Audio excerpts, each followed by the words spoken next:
It's another edition of Time About the Movies, and today we're taking a look at the movies of March 19th, 2004. We only got 3 films to look at today, but they are very notable films, some to great levels, others not so much, others are pretty good on their own. Let's start off with the one that's pretty good, and that is the remake of George A. Romero's zombie classic, Zack Snyder's Dawn of the Dead. International health hazard or military concern? Both. Are these things alive or dead? We don't know. There is no more room in hell. The dead will walk the earth.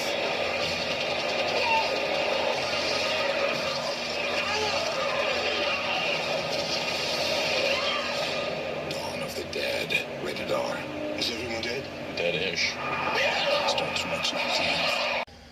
That TV spot is good, but the trailer for this is amazing. Now, unfortunately, I can't show you all of it because, you know, the copyright system and all that, but I have to show you this one part here.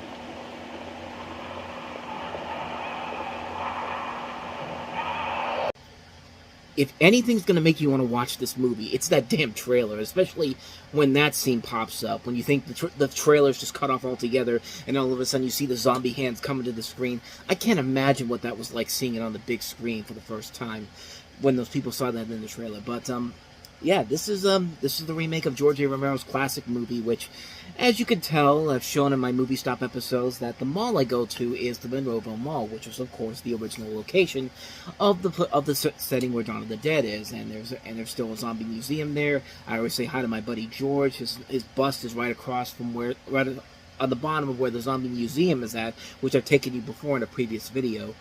So I'm gonna have to compare the original Dawn of the Dead to this, and you know, this is a film that is essentially a remake of the original George A. Romero movie, set in modern times and set in Milwaukee, where you follow a group of survivors who try to survive a zombie apocalypse holed up in a suburban shopping mall. So essentially, the same movie as the original film, and Universal actually bought the rights from the original people who made Dawn of the Dead, and brought in James Gunn, who wrote the script for this, which is actually one of 2 movies he wrote in March of 2004. The other one being Scooby-Doo 2, which we'll get to next week, but needless to say, this one is definitely the better film. And essentially the idea was basically to center it around the action genre instead of making it just a straight-up horror movie. And that's when Zack Snyder comes into play, taking it over with the goal of keeping every aspect of the production as grounded in reality as possible, which for Zack Snyder is keep in mind, this is back when Zack Snyder wasn't the Zack Snyder that we know him for today. And I'm grateful for that, because you know what? This was actually a pretty good remake, even though George A. Romero himself was not the biggest fan of it. I'm assuming when it came out. I don't know if he actually changed his mind later on down the road. In fact, let me see. I'm just kind of curious. It doesn't say if he came around to it, but he was not a big fan of this movie when it came out in 2004. In fact, the next year, he actually got a chance to make his own sequel to Dawn of the Dead with Land of the Dead, which, not quite as good as this movie is, but I think it's a lot better than people let on. But this is a film that is essentially a modern-day version of the original film. And I think the original film, in particular, I think holds up better. Not just saying that because I literally live about 15-20 minutes away from where that movie was filmed, and I get to see all the sets and all the places where the movie was filmed and all that. But Zack Snyder does a very good job of making this a modernized telling of it, but not doing the same thing over again. Like, one of the biggest problems with the Tom Savini Night of the Living Dead movie that was made back in 1990 was that it was essentially just a colorized, straight-up remake of the original 1968 movie, which I don't think was as bad as people let on, but I will definitely say it was a pointless remake. At least with this one, they actually do take chances with it. The idea of making it an action film, too, kind of like how the zombies now can run like crazy in 28 Days Later. I think that was a big motivation for Zack Snyder making this movie. Plus, they introduced new ideas to it. Like, there's the big scene where, of course, you have the woman who's pregnant, and she gets bitten by a zombie, and when she's about to have the kid, it turns into a zombie as well. And that's an idea that's really, it's impressive to think about, but it's also kind of disturbing to think about. And the way it's done here, it ain't the best overall, but the idea of it is so good that I kind of give it a free pass because of that.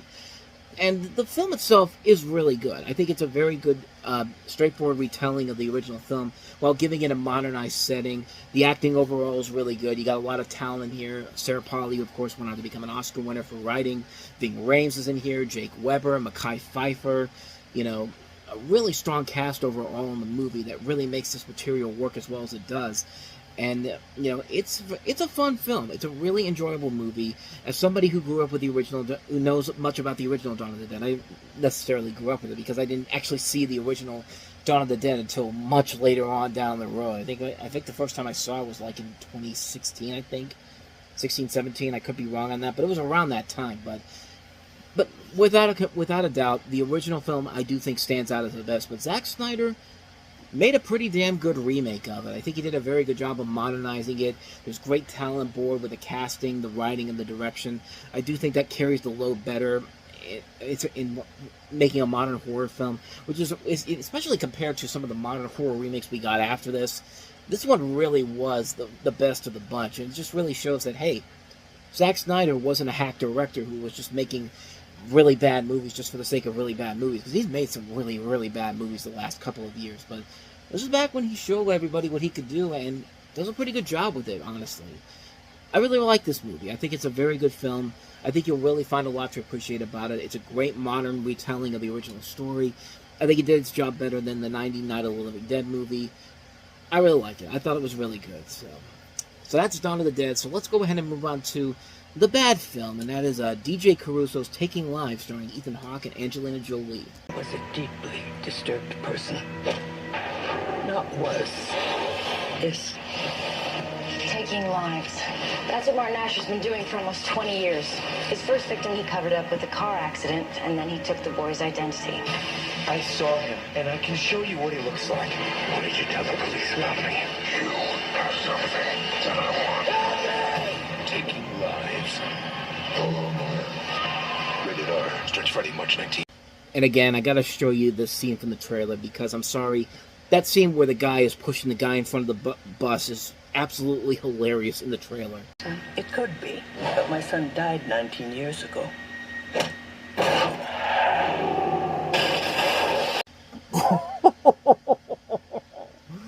I'm sorry. That was supposed to be intimidating and scary. No, that looked hilarious. That looked like the teachers throwing Eric Cartman in front of the bus in South Park. That was how bad that looked. But it fits the movie because, man, this is a really, really bad movie that has so much potential to it. But, man, this is rough. And you have the plot is pretty simple. You have an enigmatic serial killer who takes on the identities of his victims, and Angelina Jolie is investigating this. You have Jenna Rollins in here, who plays the mother of the accused of the serial killer. And like I said, this is directed by DJ Caruso. This was one of his earlier films, and it's definitely one of his lesser films. I will say that. It's a movie that really does not fit what DJ Caruso would eventually give us later on down the road. But man, this is a bad movie. This is another one of those movies like Twisted that has one of those terrible twist endings that you see coming a mile away. The fact that, I'll just say this, the fact that Ethan Hawke says, I know who this person is and I can show you who he is. It's like, if you don't know who the bad guy is at that point, then you clearly have something wrong with you. In fact, I don't even need to tell you what happens in the movie. The poster literally has a picture of who the serial killer is. This is probably not the best size of it. Let me give you a larger version of this. I mean, look. That's Ethan Hawke. I mean, they're trying to make it think it's Kiefer Sutherland because he's also in the movie, but that's friggin' Ethan Hawke's face. And I love this other trailer, this other poster that I just found, because it doesn't even bother to hide the fact that it's clearly not supposed to be Kiefer Sutherland. It's literally Ethan Hawke. But I mean, that's not as bad as this one. But my God, like, if you can't figure out that that's Ethan Hawke in this trailer as the serial killer, that's just, you clearly have some problems here. Like, you could figure it out right from the get-go, and the posters aren't even hiding the fact that it's pretty much who you think it is, and that's how bad this movie is. The fact that you can't even is that if you could figure it out so quickly, where's the twist here? Like, where's the whole idea that this whole movie, what's the whole purpose of this movie's existence? Like, what am I supposed to take away from this, honestly? But yeah, it's It's a bad movie. It's a really, really bad movie. It has a terrible ending. It's a really abysmal film on so many levels. Too many good, talented people involved in this. DJ Cruz has made better movies than this. This is straight up garbage. This is a terrible film. It's a movie so bad. It has so many laughable moments in here that are not supposed to be funny. It's a terrible movie. It's one of the worst movies of the year, easily. No question about it.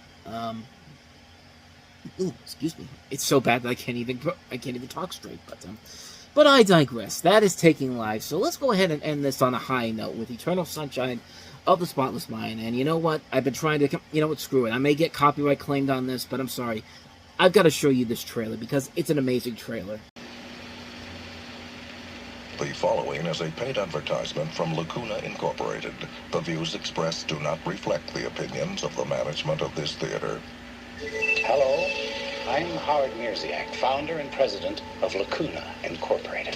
Why remember a destructive love affair? Here at Lacuna, we have perfected a safe, effective technique for the focused erasure of troubling memories. In a matter of hours, our patented non-surgical procedure will rid you of painful memories and allow you a new and lasting peace of mind you'd never imagined possible. This is a hoax, right? I assure you no. Is there any risk of brain damage? It's on a par with a night of heavy drinking. Nothing you'll miss.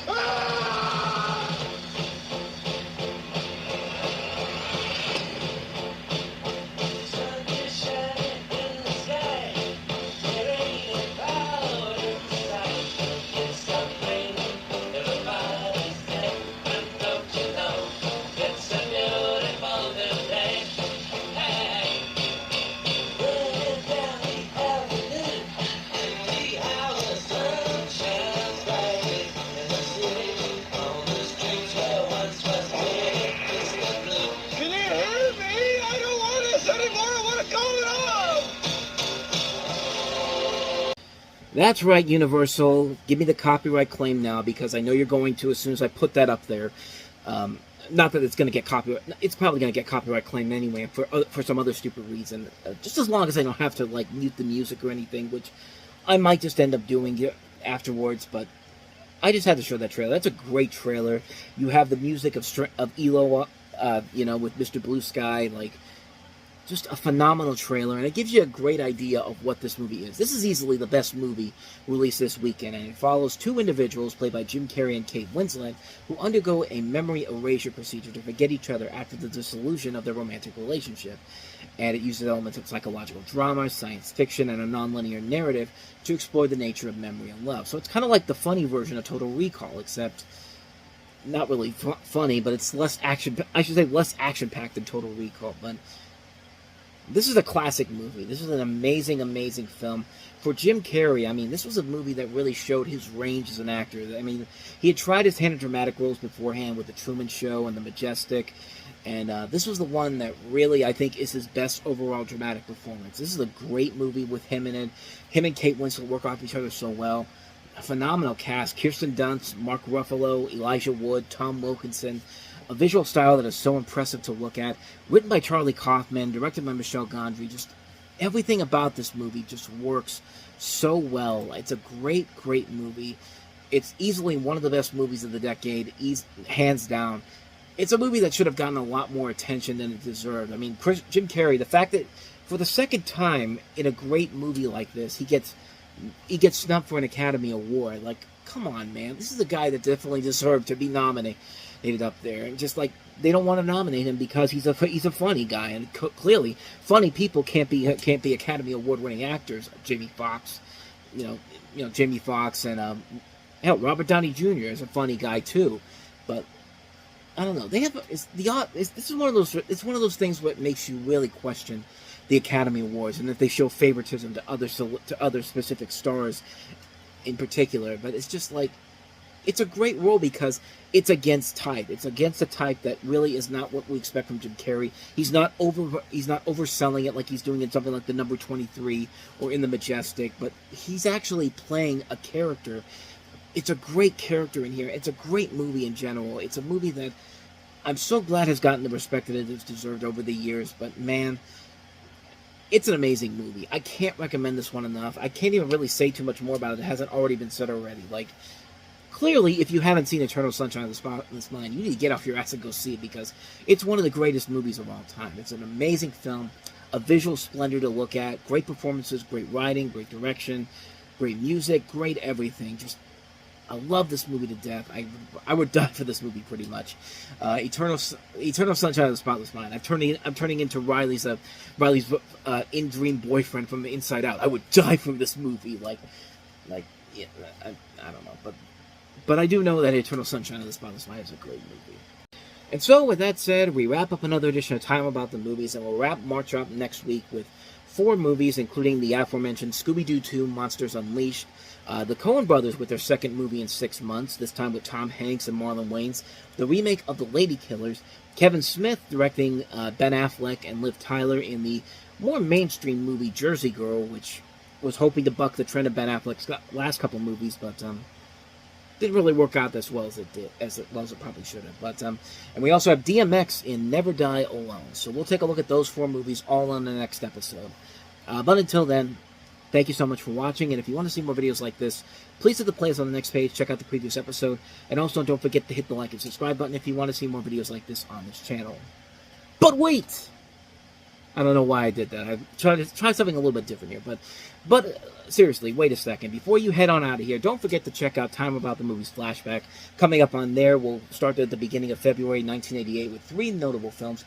Wes Craven's The Serpent and the Rainbow, John Hughes' She's Having a Baby, and The Unbearable Lightness of Being. So we'll take a look at those 3 films on Time About the Movies Flashback, which will be posted right after this.